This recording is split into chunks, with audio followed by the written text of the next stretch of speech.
Welcome, readers. Today on Book Chat, we are diving into the world of the Hunger Games. We are visiting book 1 in series, and we are sharing our thoughts on the book and its movie adaptation. Listen and find out if this story holds up 10 years later. Stay tuned.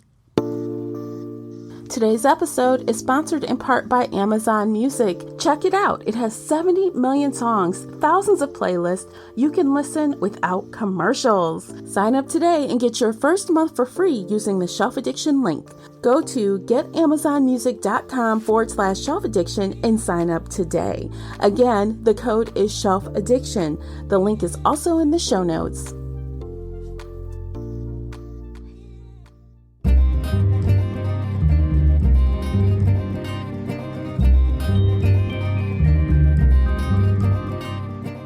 Hey everyone, I'm your host, Tamara Ford, and welcome to Book Chat here on the Shelf Addiction Podcast. Participate in this discussion by joining the Facebook group Shelf Addiction Official. I hope to hear your thoughts on today's topic. You can always find me and Casey on Twitter and Instagram. The links for everything I've mentioned are below in the show notes. If you enjoyed today's episode, please support this podcast by sharing it with some book nerd friends or on your favorite social media space. That would really help me out, and I appreciate you for doing so. The uncut video version of this podcast is available now on Patreon. Join us there for exclusive videos, including after shows and more. So if you're interested in that at all, you'll need to come on over to Patreon and sign up. Without further ado, let's get started. Hey guys, welcome back to the podcast. Joining me is feature co-host Casey from Heartful of Ink. Welcome back, Casey. Hello. I'm so excited to be here. Yes, I'm excited you're here as well. Today we are talking about the Hunger Games. Yes, dun, we are. dun. Yeah, we are bringing that back it's a throwback, but we are bringing it up now. It's reread for me. It's new to you. Brand new read for me. Yes, I magically went through my entire life never reading the Hunger Games until this very moment. Yes, I'm excited that you did it. And I do know this is not your cup of tea. It is, but it isn't. I have varied opinions, and I will get into all of this momentarily. So for you guys who do not know about the Hunger Games, I mean, if you haven't heard of it, you've been under a rock. Come out from up under the rock. But I was under that rock too. I knew about it, but I never read it. Yeah. It's fun in the rock, isn't it, guys? Okay, I'll run down the book stats and then Casey will do the synopsis if you have no clue what this is about, just so you are in the loop. So Hunger Games was first published September 14th, 2008 by Scholastic. The audiobook came out that same year by Scholastic Audio, but they have a really fun special edition that they did in 2018. So it came out October 30th, 2018, again by Scholastic, and it was narrated by Tatiana Maslany. Yes. Love so her. Before we started, guys, I was like, her name seems so familiar. I think it's the girl from Orphan Black. I love her. Yes! Love her so much. She has an amazing voice, you guys. So the first time around, I read it. I read the book. I have the book on my shelves. This time around, I listened to the audiobook, and wow, I loved it. And I'm like, why do I love it so much? It's because of her. It's her voice. Mm-hmm. It's all the things. Mm-hmm. All right, Casey, run down the book synopsis for us.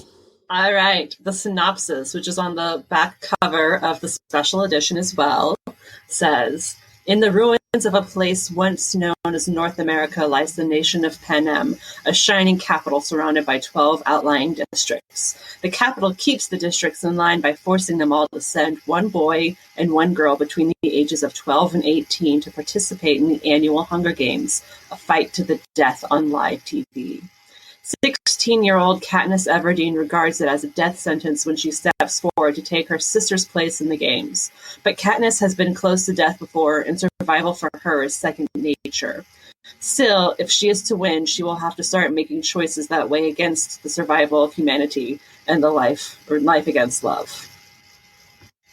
All right. There we go. Dun, dun, dun. Okay, so Hunger Games, y'all. What were your thoughts? Okay, so for me, this was a reread. I first read it almost exactly 10 years ago. I looked it up. I read it August of 2011. This is July 2021. So it was almost exactly 10 years ago.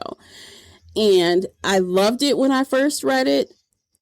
And I loved it now. I was shocked. I thought I was going to read this book and be like, it's trash. But that did not happen for me. I still enjoyed it. Now, maybe I was thinking about why did I love it, right? Why did I like it? I think a little bit of it was nostalgia, right? A little bit might have been because I really like Katniss. I really like Peeta's character. But also, I do feel like I read a lot of dark stuff nowadays with all the thrillers and murder mysteries and stuff. I read a lot of dark stuff. So this type of story, like this dystopian, like killed to the death type of thing, it might bother some people, but this kind of thing does not bother me. It doesn't seem that dark to me, but I read about serial killers. So there's that. And honestly, when I read it this time around, I did think it was a little softer than I thought it was when I first read it. When I first read it, I was like, wow, it's so outrageous. And oh my God, the dogs with the faces, it was like really like shocking to me and jarring to me 10 years ago. And now I'm like, oh, that's not really that bad. It doesn't read that bad. So I don't know. I can't explain those differences, but I still enjoyed the story. I still enjoyed, again, I did not read it this time I listened. So, but it sounded good to me. The story flowed to me. I got it done in 2 days and it was like 10 hours of listening, 10 hours of listening in 2 days, listening at 1.5 speed. That's really fast though. Like just in general. I listen to everything on 1.5 speed, so I think I'm just acclimated. It doesn't sound fast to me. Okay. Oh, okay. That's fair. Yeah. So what were your initial impressions, Casey? So I knew the basic storyline of the Hunger Games, because even though I was living under my rock, I heard about it. My sisters read it. My friends read it. Everybody told me to read it. And I planned on reading it. I just never got around to it. It wasn't the violence that upset me or anything like that. Again, we just read An Ember in the Ashes, which was much worse. Oh my God, that book is so much more violent compared to the Hunger Games. But it was Katniss's voice and her personality or lack thereof that really rubbed me the wrong way. How do I put this politely? She's borderline sociopathic. Really? Like she has no emotions. She knows she doesn't have emotions, and she like questions how she should respond to things. Other than Prim and Rue, like she lets little children into her heart, and she gets emotional about them. But in the beginning, when Peeta is nice to her and his dad gives her cookies and she's like, oh my God, he's just being nice to me so he can kill me. I should be nice to him so I can kill him. And I'm just like, this is the start of a serial killer, right? This is a sociopath. This is somebody who... The only thing that makes me question that is like the setting though. They've been doing this for 74 years. The entire time she's been alive, they've been putting kids up against each other. But she was this way before she started the Hunger Games. Like, she called her mother shit. She was not impressed by anybody else in the town. She had no feelings for anybody except for Prim and Gale. And even Gale, she was like, he's just around and I'm comfortable with him. And later, she's like, oh, I miss him and oh, I have feelings for him. But, the first time she sees him, he's like, yeah, it's not romantic. He's just comfortable like a shoe. And I'm like, are you the budding serial killer of Ted Bundy? Like, what is happening here? I don't know. I didn't read it that way at all. I just kind of felt like, okay, I feel like in my old age, I have become more emotional. When I was younger, I was definitely more cutthroat when it came to emotions. Mm-hmm. I did not find myself opening very well. So I think I can kind of relate to Katniss in that respect. And as far as being kind of mean toward her mother, I understand that as well. I've never been mean to my mother, but I can imagine when you feel like you've been abandoned by a parent, mm-hmm. you would feel anger toward them. And you can't trust them, like, especially when you feel like you're taking care of your family and it's your mother's job. Mm-hmm. So I can't even begrudge her for that. It was, again, you know, the whole setting, the world, absolutely. Nobody's going to come out of this world unscathed without massive amounts of PTSD and trauma and need eons of therapy. Like, absolutely. But it was so stark with Katniss compared to Prim and how emotional Prim was and how open and loving and caring she was. And even the other people around. Gale was open and emotional. Peeta was caring. Madge, the daughter of the mayor, was deluded and kind of stupid, but sweet underneath. And yeah, she had so much stuff and food that she didn't have to understand what Katniss did. And so I do understand that, and I can grant her that. But starting this book and just reading it, it was so cut and dry and so, again, sociopathic is the word that kept coming to my mind. Well, that says something because I liked it. I like Katniss. I feel like she's grown as a character in this story. She didn't end where she started. She's definitely she definitely grew. Yeah. She's definitely not a touchy-feely person. And, you know, some people, mm-hmm. and I'm okay with that. Some people just aren't like that. You know what I'm saying? It's just not in mm-hmm. them to be like mm-hmm. that. Yeah, you guys, as we continue, I am shocked. Casey and I have never been so far apart. Never. I'm shocked. Oh my God. Yeah. So, no, it was good, but I just did not like Katniss or the voice or the style of writing. Like, I love this world. I think I would have really loved reading the story from Peeta's point of view. Like, this is one of the very few things where I would absolutely jump at the chance to read it from the male perspective. We've talked about this in one of our podcasts, right? Where we were like, no, mm-hmm. I think mm-hmm. so. Yeah. This time, yeah, no, I want to see it from Peeta's point of view because he's actually in love with Katniss. He's not using her as a tool the way she's using him. He has more emotions. He's scared shitless. But he has a plan and he starts implementing his plan right away. I would love to see it from his point of view. Yeah. Katniss just rubbed me the wrong way. You know, about the point of view, like I've been known to say before, I'm not the first one to love a first person point of view story. It doesn't mm-hmm. hit right all the time for me, but in this case, I didn't mind it. Because I think if I didn't have first person point of view, it would have been even harder to connect with her because you wouldn't have known any of mm-hmm. the motivations behind why she acts this way, why she, you know, mm-hmm. it would have been even harder. I think from Peeta's point of view, it could have been interesting to get a different, maybe if it alternated when they were in the game, because it would have been interesting to see how he sees her. Mm-hmm. That would have made us as an audience care for her more, possibly, if we could see her through his eyes. Mm-hmm. But I wouldn't have want the whole story from his point of view. I would. I want to see it all.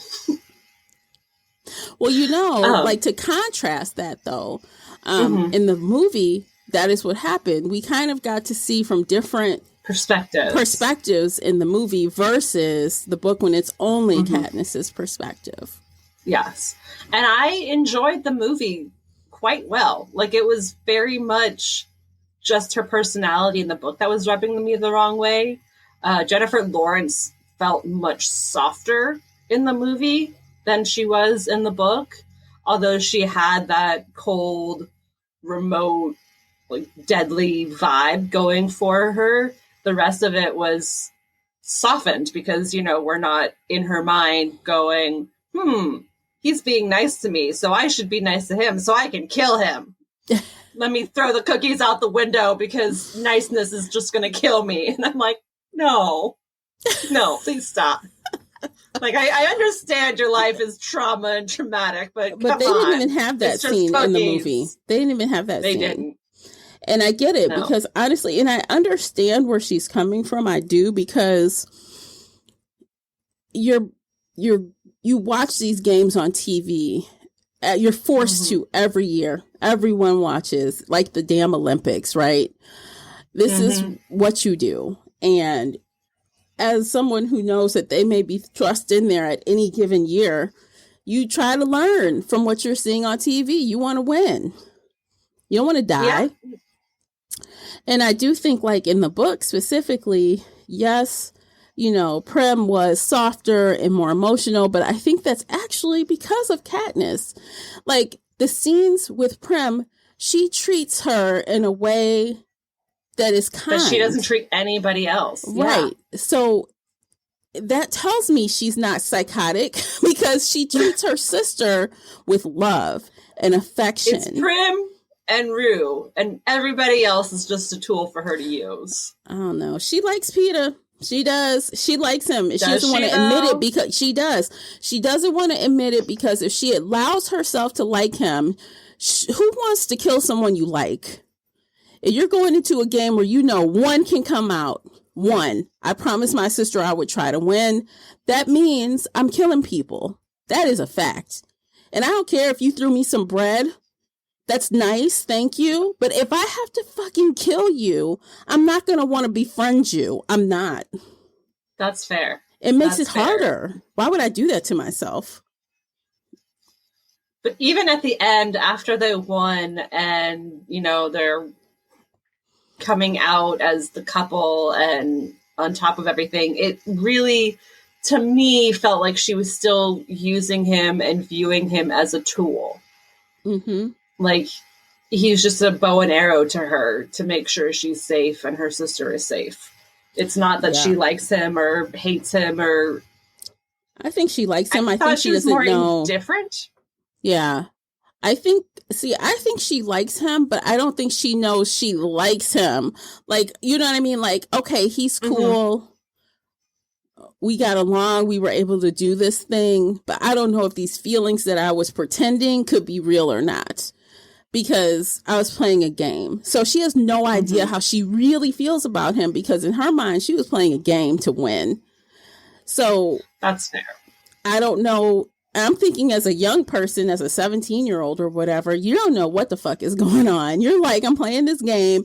Now we're out of it. Do we go back to how we were before? What happens? How did I feel about that? That's fair. Yeah.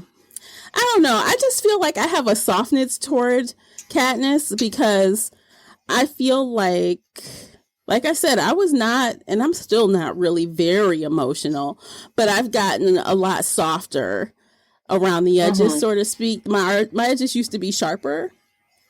And no, I wasn't abandoned or anything. But, you know, for whatever reason, I had emotional shields up. So I think that's why she doesn't bother me as much.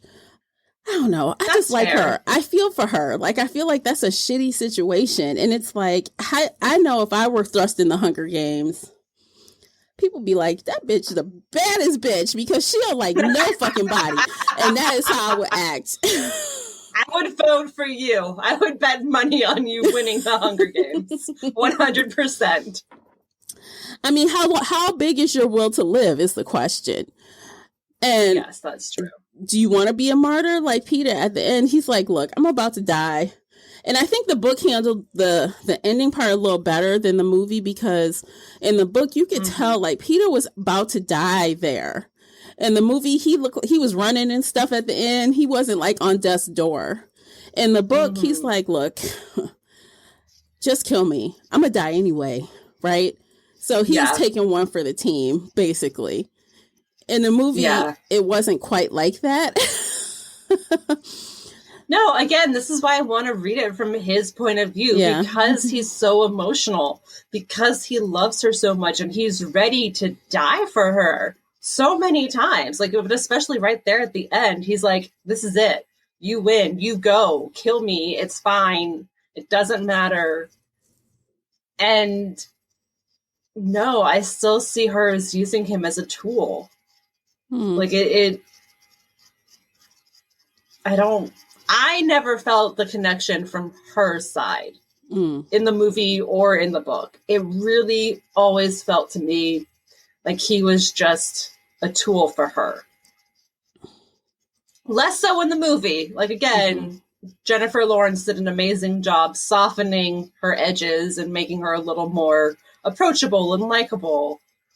But no, she was using him as a tool the whole time. See, I don't even think, like, okay, so when they got to have their interviews and stuff, and Peter kind of reveals that he has this crush on her, and he has for a long time, you know, Katniss is like, what the fuck? Like, why would he have a crush on me? And to me, that's reasonable, even though he gave her the bread. Then she started to think, well, maybe he gave me the bread because he liked me. Like, she never even thought that at all. She never, maybe he did that on purpose. Like, she never even gave it a thought. Like, why would he do this? You know what I mean?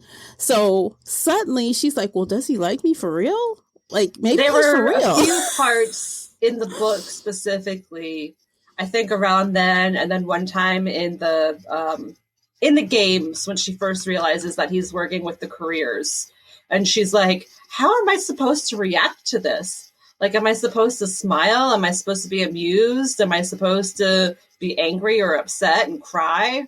And I'm just like, this is a sociopath. This is a person who doesn't understand I just think she doesn't know how she should present, because you're in a situation where you don't want to seem like, for example, they talk about that when, you know, how you look when they presented them as a team, how you come off when you have these interviews.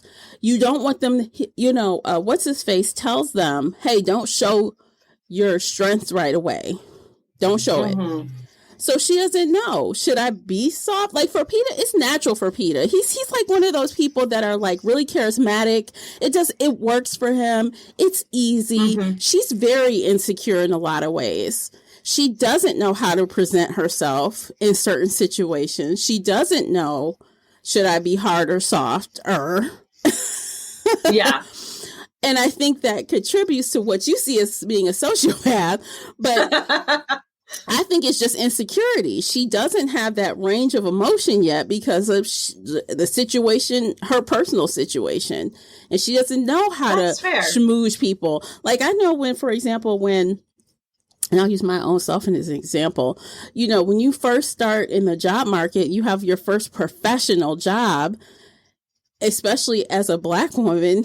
We code switch, dude. We code switch all day. Today we code switch. What I show in the office may not be what I show in my personal space. That's Katniss. What do I show? That's fair. Who am I? So, I mean, I don't know. I give her a break. That's fair. I was definitely just like, girl, why are you so questioning every emotion, every facial expression? And code switching definitely makes more sense now. And the cameras are on her. People are looking at her, and she knows how I perceived determines if I get money and sponsor and get like money for gifts and things, you know, that's a whole new pressure. Okay. I was definitely reading it as, how do I react internally? Not as much as how do I act externally for them to see. It was more of like am I upset by his betrayal? Do I want to be upset? Like, should I just laugh? Should I smirk? I saw it as somebody who didn't understand basic emotions at all. And was just kind of like going through the mental checklist of, okay, so this is a situation that happened. What should my response be? Happiness, anger, smirking, yada, yada, yada. Like, not as much of what is the world going to perceive when they look at my girl. face right now? I do that all fucking day because my face tells all. So when someone says something to me that I find asinine, I am thinking in my head, okay, keep your face straight. Don't show it. Just smile. Don't show. And then, like, for example, in an email, you guys tell me if this has happened to you. You get an email that is dumb AF, dumb as hell. And you're like, well, how should I respond to this? You want to fire back. But you're like, no, not going to do that. What is the best? How do I present this? How do I? That's how I'm like, I don't know. Me and Katniss, we're kindred spirits in a way. And I don't. Okay, yeah. That's fair. I can see her better now, less sociopathic. Because I was definitely like, are you just going through the checklist of emotions right now? And you don't see that with Jennifer Lawrence. Like with the movie, and this is why I enjoyed the movie so much more, is that you don't see her questioning the emotions that deeply. She's obviously very closed off from everybody, and she doesn't want to let anybody in, but you don't see that mental checklist every time. And then I wonder also, could it also contribute to Tatiana's skill? Because when you are reading something in first person, and you can hear the inflection or concern or waver or, all these things in her voice versus, just on paper, audiobook adds a whole nother layer to things. I should try listening to it because I love Tatiana. Like, I just love her. And maybe hearing that inflection in the voice will help me, because reading it, it feels flat. It feels bland. It feels emotionless. And so I'm not really putting any of that inflection in there myself. So I think I'll try that. Oh, I hope you do. I will let you know. Yeah. Yeah, please do. Because, I wholeheartedly expected to be shitting all over this book, because that whole does it hold up thing that always makes me nervous, especially when it's been so long, because, I had that, not a fail necessarily, but with the whole Daughter of Smoke and Bone, I felt let down by that reread. Oh, absolutely. I loved that series when we first read it, or when I first read it. And then when we reread it, Same. Not at all. So I always get nervous when it's a huge time gap, and then when I reread something. But in this case, I was surprisingly happy that I felt like it held up. I wouldn't change my rating. And then when I started the movie, I was like, wow, it's been a long time since I've seen this movie. It came out in 2012, you said. And I'm like, well, let's see. And I do like Jennifer Lawrence. People talk shit about her, but I like her. I like her acting. And I like the actors they picked. I was excited when I started the movie. I'm like, oh yeah, it's going to be good. Oh, yeah. And it was good. I love this movie. I would absolutely rewatch the movie. Jennifer Lawrence killed it. Would you keep watching the movies? Now, I can tell I'm not sure if you would read more books, but would you watch more movies? I think yes. I think I'll watch the rest of the movies. I'm not sure about the books. So with the books, I'm definitely going to try and listen and see if I like it any better with the audiobook and Tatiana telling me the story. And depending on how I feel about that, I might do the audiobooks for 2 and 3. But I don't think I will actually read the books. But I'll definitely watch the movies and possibly listen to the audiobooks. So you've kind of swayed me in this conversation. Because before we started talking, I was like, nope, I'm done with the books. Never again. Maybe watch the movies someday, but that's it. And now I'm like, maybe. I'll give the audiobooks a try. Okay. Because honestly, the movie, it was very close to the books. They made some changes, and they were smart changes. The changes they made were smart and they fit. And, you know, you can point out, like, I found a couple articles that point out the differences. You know, there were quite a few, but they weren't massive, like where they change the perspective of the story or they change the results of what, you know, it followed, true. And, little things were different, like, the gifts being brought to the train, how she got the mockingbird pen, Haymitch and his antics were a little different, just certain things that popped out as he was different. Definitely softened for the movie. Like, he was not throwing up on himself and falling off the piles stage. Of vomit. Yeah, he wasn't like that really nasty, funky drunk. And in the movie, they actually made Haymitch seem like he actually had some skill. Like when they were in that train thing and then Peter got up to like kind of jump at him, he put his foot up like, oh my God, he has reflexes. I can see how he possibly won the Hunger Games instead of being like just a drunk falling all over himself. So, they left out that Avox thing, that woman with her tongue cut out. Yeah. That was another thing that really bothered me in the book, is that they would have weird random flashbacks all the time in the middle of a scene, and it never felt like it fit. Like, again, the very first, I think it was chapter 1 or chapter 2, when they're in the middle of the reaping and Katniss has that flashback to the bread scene with PETA, like in the middle of the reaping. I'm like, this is not the time for that. Thankfully, they moved it in the movie. Yeah. And like, dragged it out a bit. But in the book, I'm like, no, this is not the time for a flashback. You have a line or two of the flashback, and then you do the whole scene later. Yeah. Yeah, I think the timing of the flashbacks sometimes are a little, I would agree that they don't necessarily fit every time, but yeah.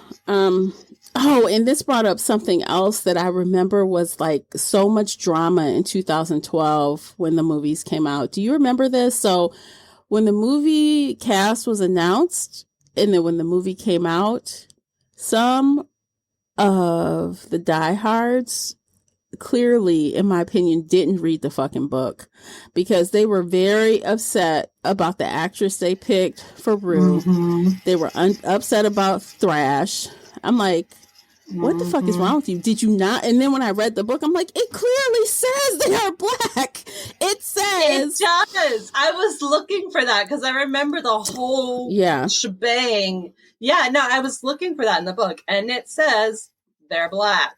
And I was like, okay, so people are just dumb and racist. Yeah, I'm like, you clearly did not read the fucking book because it is very clear. It's very clear. I'm like, oh my God, wow. And actually, the woman they picked for Rue, Amanda Sterling or something like that, whoever they picked for Rue, technically she was lighter than Rue should have been. She was definitely a cute little girl, but she was a lot lighter than what Rue is in the book. And they were getting upset because how dare you put black people in the Hunger Games? Oh my God. And then I thought it was especially, what's the word I'm looking for? How right after her death, the movie cut to District 11 and oh my God, here are all these black people and now they're starting a riot and let's make this look like the 1960s riot with the black people and the occasional white person getting hosed. And I was like, I'm like, that riot did not happen in the book. I don't think in the book how they handled that was after, that whole thing with Rue happened. I don't even remember her putting up her fingers in the book. I just remember I don't think she did. That District 11 sent her bread from their district. And she, got that gift from them. That was good. It's versus like inciting a riot. Like, I don't know. It was symbolism. And it was also a lot of, foreshadowing for the future books. But I questioned their choice again of having the mostly black community start the riots. It felt, again, very 1960s America. Yeah, that was a choice that the movie chose. I would love to know why they chose to do that. Yeah, I would definitely want to sit down and talk with somebody about why this. Like, I'm glad you kept Rue black, but did this really have to happen? Did you have to make it this way? Yeah, it was Couldn't weird. have been another district that rioted and rose up like this? Can you Can you not do this? Yeah, please? when that scene happened, I'm looking and I'm like, oh man, that black guy about to start a riot. It was the black guy that started it. He went toward the peacekeeper. I'm like, oh no, I forgot that happened. Oh my God, I forgot that happened in the movie. And again, it was mostly black people, but they had to show you that one specific white guy who was getting hosed by the door. And I was like, this is a choice you are making. And yes, this was 2012 when you filmed this, but it was 2012. That is a whole ass choice. Please stop showing me your ass. I don't want to see it. There's some other things that come up later in the series. I was trying to remember which movie it happens in. But small spoiler alert, there is like a whipping scene. Oh, Jesus Christ. There is. And I honest to God, cannot remember if it's in the book. I don't remember if it's in the book. But I remember it from the movie. Rue mentioned that people in her district get whipped, I think. Yeah, but this wasn't her district when it happened. So I don't want to spoil it for you since you're going to keep watching, if nothing else.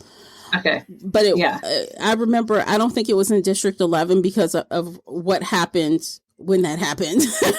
Okay. But the point is that like, there's like kind of more of that like slave type stuff going on. And it's because the Capitol, they're trying to keep control of the people, right? The people are seeing these little acts of rebellion. For example, the singing, the flowers, the hand signs, the people gathering this money to send this girl some bread. Those are all like, like when she steps up and says, I'll take her place. I volunteer. No one clapped.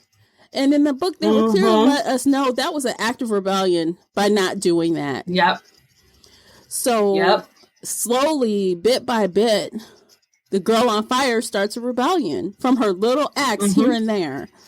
So this turns into like way more than the Hunger Games. It's way more. So, of course, to see like these kind of things happening, it's like, well, that's some old school. Did you not learn the lesson? These old school tactics. You're pulling out the history books, trying to get control of people, trying to control people with fear. And it's annoying. Yeah, and it's not like, this is not a happy-go-lucky book, and or series. And I think one of the things that I really like about this series is that, just to kind of foreshadow, I'm not going to tell you how it ends or anything, but this is not a romance. It's not, you're not going to be skipping off into the sunset. You know what I'm saying? You're going to get to me, I feel like it's a satisfying ending and appropriate for the story. Just like with the series we just finished in the fantasy series read along. You can't really get candy and roses at the end of that kind of drama. You know what I mean? It just can't happen. It would seem so fake. And these books are heavy, like in general, when you start breaking down all the little things, why people are doing things, the motivation for doing things, it's heavy. And that's what this trilogy is. So, I don't know. Yeah. Yeah, no, I absolutely agree with that. And I'm glad that there are books out there that show, it's these little acts that start a rebellion. It's not you waking up one morning and running to the Capitol doors and burning down the Capitol and starting a revolution. It starts with standing up for your sister. It starts with protecting the little girls. It starts with, buying bread for somebody. It starts with showing respect to people who are on your same level.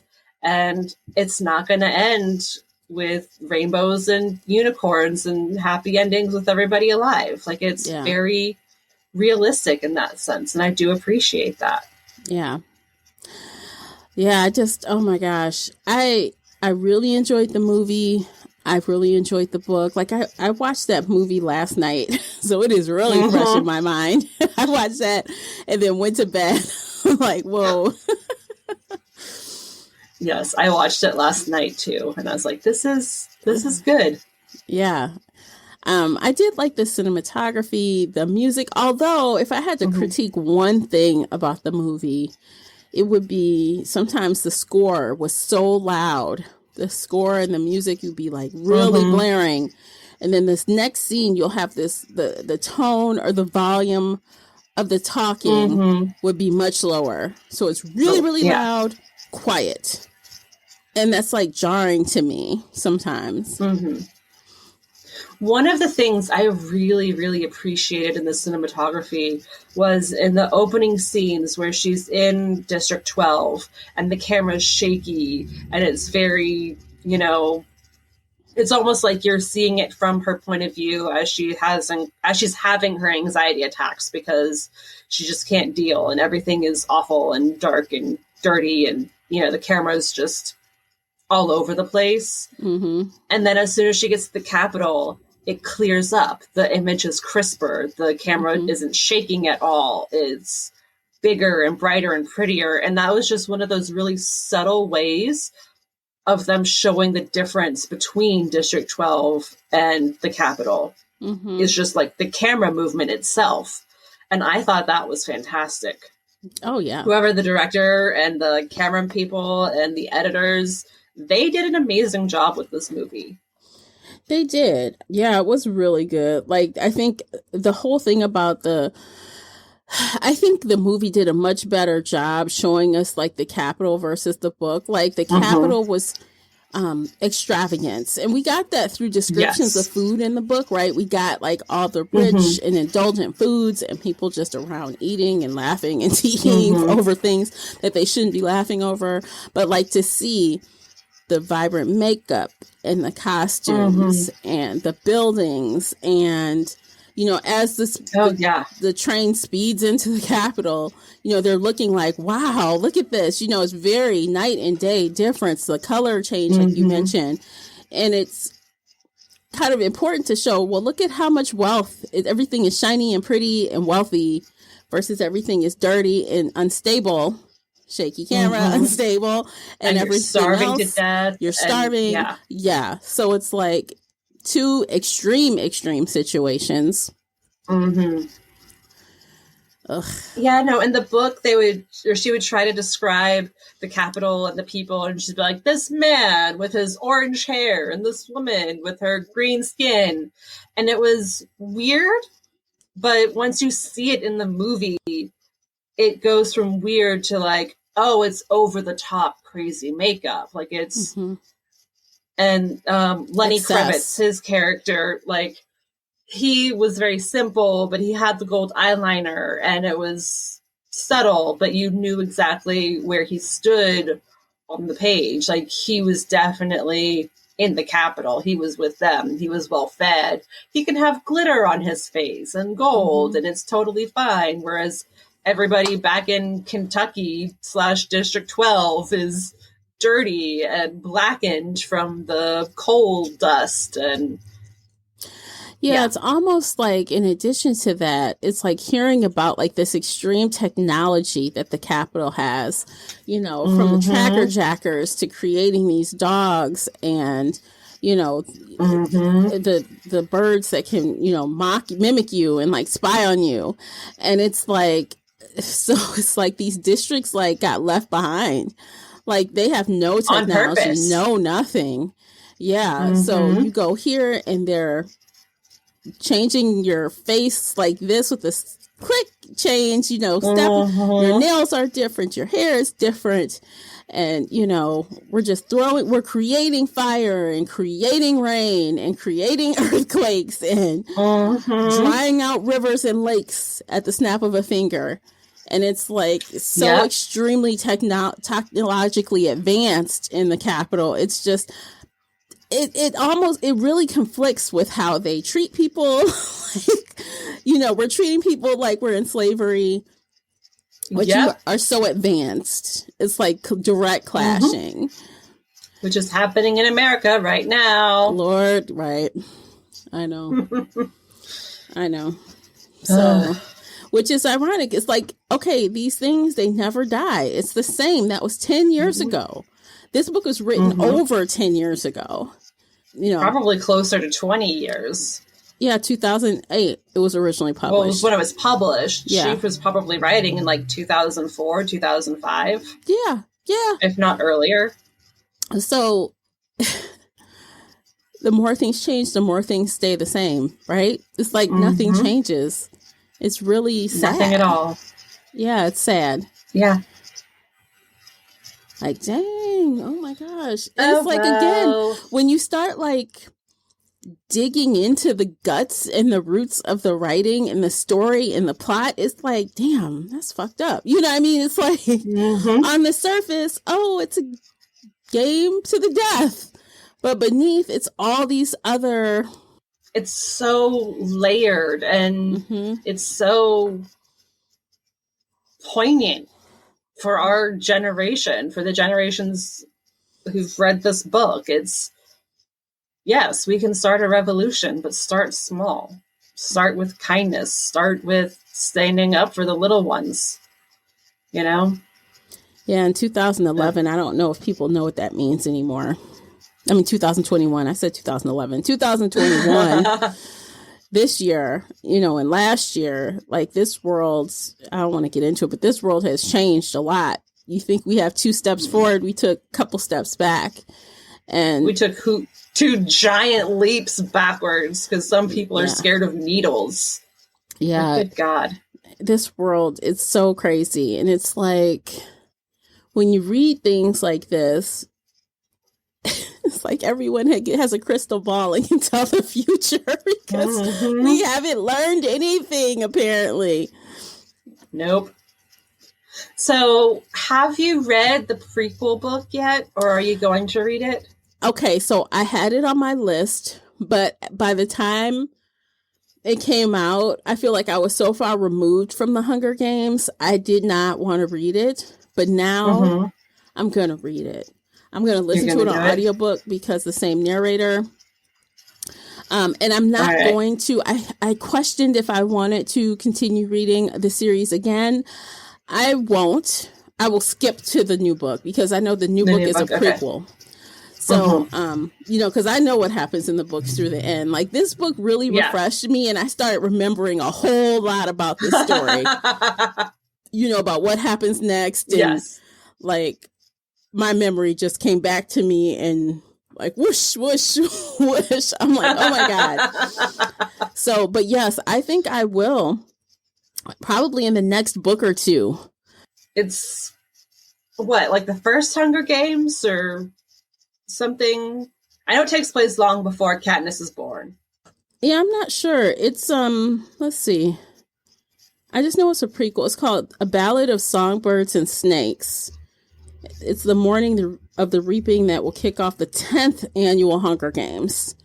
So the Hunger Games has started in this prequel, but it's only 10 years in. So versus 74, which is what Katniss' story is. Oof. So, yeah. I'm curious to see what it's like. I'm down for it now. Actually, the narrator is different. It's Santino Fontana. It's a different narrator. Ooh. I thought it was going to be the same. Tell me. Yeah, I'll let you know. Because now that I'm like in this vibe for the Hunger Games, like I do want to check it out before the moment is lost or gone. Yeah. Yeah. I'll let you know how it is. But I definitely don't have a desire to reread books 2 and 3. I just want to skip ahead. That's fair. That's fair. Yeah. I mean, because it's really heavy, you know, so it's kind of like, I don't want too much of it, just enough. Just enough to remember what happens, and then you can go read something else. Oh, yeah, which I have more murder and death to read after that. That's so light and happy and joyous. I know. Not too bad at all. No, not at all. And I'll throw some sexy vamps or some sexy fae in there. I'm still reading Iron Fae, although I took a week off from it. I still am I think I'm about halfway through the 3rd book now. So I took maybe 2 weeks off. I took a little bit of time off. But but that's another conversation. So I'll get back to Faye and bliss and fun in a minute. To palate cleanse, all the murder and death. Yep. You know how we do. Yes, we do. Yes, absolutely. So I'm curious. All right, is that it for today? Well, I would like to know what you would want to rate The Hunger Games out of 5. I'll give it 3 stars. Mm-hmm. Like, it's a good story. It's cohesive. I do like the underlying messages. It's just Katniss's voice and her personality was what was rubbing me the wrong way. But after talking with you, I'm definitely more open to it. I wouldn't say I like her now, but I will give the audiobook a try and just see if that changes my perspective at all. So it's a solid 3 stars for me. Okay. The movie, I'd give 4 stars, 4 out of 5. Okay. Like, I really enjoyed it, and I definitely want to keep watching. I don't know if I'll rewatch the first movie many times in my life, but I wouldn't be opposed if somebody said, "Hey, let's watch The Hunger Games." I wouldn't run out of the room screaming. Like, no, don't do it to me. No, my eyes burn. No, I'd be like, all right, turn it on. I'll look at my phone. Is so funny. So yeah, like I said, I rated it 5 out of 5 the first time. I am maintaining that. I'm not going to change it. I'm maintaining it. I really enjoyed it. I got through it in 2 days. That's the fantastic. The movie I would rate along with you 4 out of 5. I really liked the adaptation. It was strong. It wasn't perfect, but I enjoyed it, and it was not a bad time. It was a good time. So yeah, I definitely recommend that. So I think, in my personal opinion, that The Hunger Games has held up as far as a read. And that's the best case scenario. Yes. Yay. Yeah. So I think that's it. I think we're done now. What do you think, Casey? I think we're done now. Okay. So if you guys are listening to the sound of my voice right now, I really appreciate you for listening to the entire episode. I hope that I will see you in Shelf Addiction Official so we can talk about this book, the movie, and other fun things over in the group. Join us for one of the book clubs that we have ongoing there. And that's it for today, guys. Let us know what you thought of this episode. You know where to find us online, links in the show notes. And we will catch you next time. Until then, take care of yourselves. Bye, guys. Bye, everybody.